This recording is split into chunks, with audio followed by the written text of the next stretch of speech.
Okay, we're doing book 7, Poussin.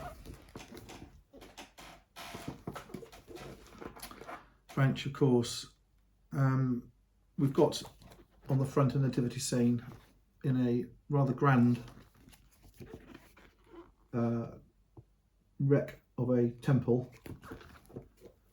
not necessarily a barn. There are cherubs with garlands of flowers, or angels, I think the cherubs. You've got Joseph, Mary, Jesus. You've got, I can see two kings, not 3 kings. I can see a woman bringing a basket of fruit. So it's a quite a nice, happy, healthy nativity. It's not showing a couple in flight with no money begging for shelter. It shows a well-dressed, happy, healthy, corpulent-looking family in a nice place. So it's a sort of French cleaned up version of what happened at the nativity. It's not like the nativities you see from the 1400s, for example. Okay, Nicolas Poussin. Nicolas Poussin.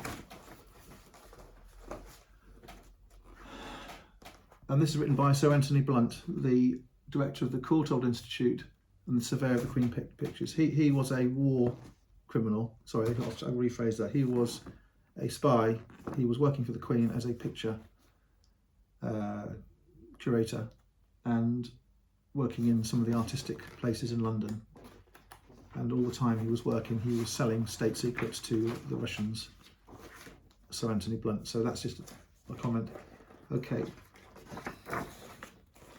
So Sir Joshua Reynolds commented that Poussin's mind was naturalised in antiquity, so that might account for these using these old temple-style buildings. And we go through now to some more pictures.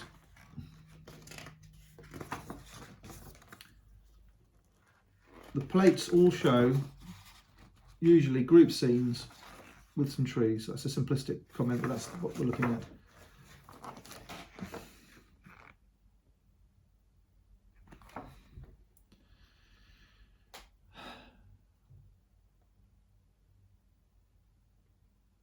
I don't know what that is. I think there's a head of Goliath there. Let's have a look. 1. Well, the triumph of David. So it's David and Goliath. Again, he's changed the Italian version. He's not holding the head of Goliath because being French, it's rather too grubby. The head of Goliath is on the side. There is an angel giving a wreath and a crown to David. I can't see a slingshot, but there will be a slingshot there somewhere. These little cherubs are playing a lyre, which is a strung instrument. Okay, next one. There's another lyre on image 2. The inspiration of the epic poet. That's in the Louvre.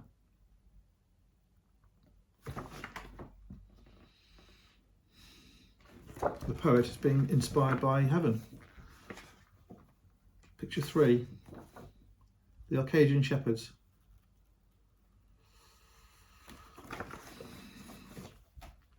Don't know what it means. 4, Kingdom of Flora. Don't know what it means. 5, Diana and Endymion. Don't know what it means.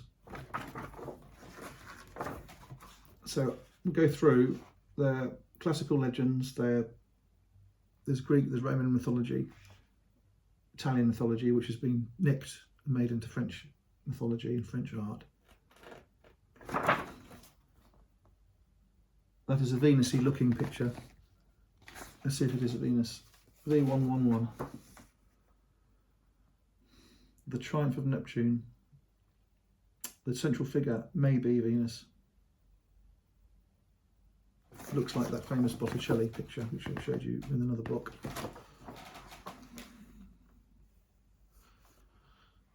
Nine. The child is being fed the nurture of Jupiter, meaning this little boy is Jupiter and is being handed a goat to enable him to get the milk straight from the udder.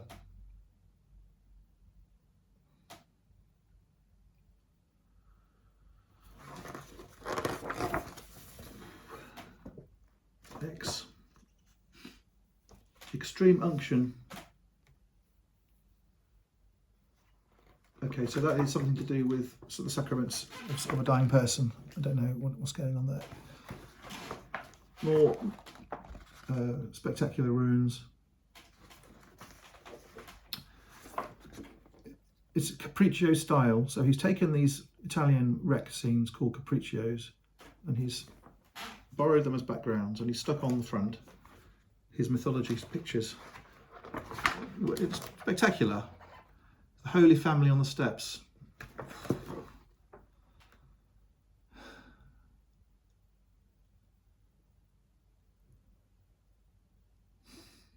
I don't understand it really, because you've got Joseph being demoted with his walking stick, you've got Mary looking wealthy, Jesus looking wealthy in a fantastic location.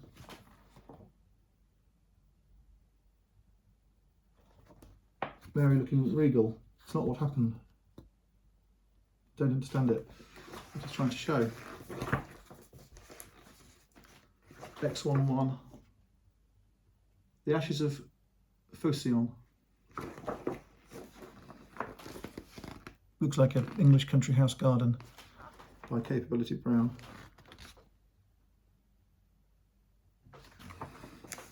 X111.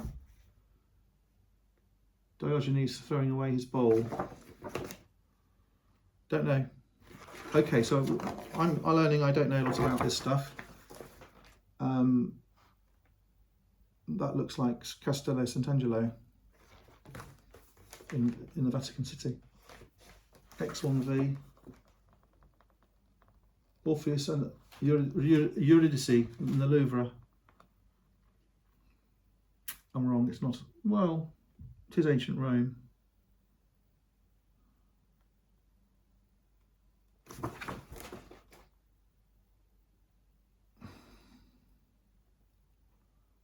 Again, the lyre, musicians, everyone having a wonderful time.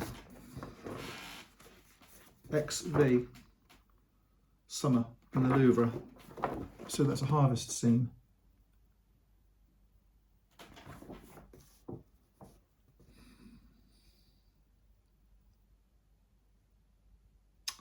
Showing baking and bread and harvest and an estate with threshing. I think these horses are threshing the harvested wheat by walking on it. They would walk horses or cattle on a cobbled area to beat the grain out of the heads of the wheat. And I think here you've got a tenant farmer begging for relief or negotiating on how much of the corn he can keep for his own use. Okay, last picture, XV1, Lamentation over the Dead Christ, 1655, that's in Ireland.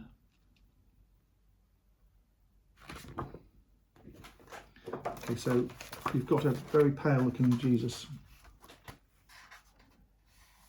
and you've got the lament over the dead Christ.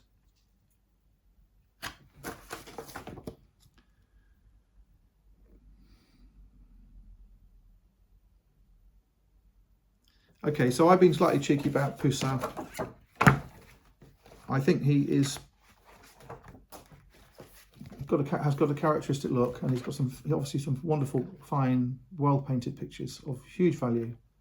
They're very flamboyant, very French, and I think they're repackaging older myths and legends to suit the French mood, which was of utter superiority. That was what was going on in those days. Okay, thank you.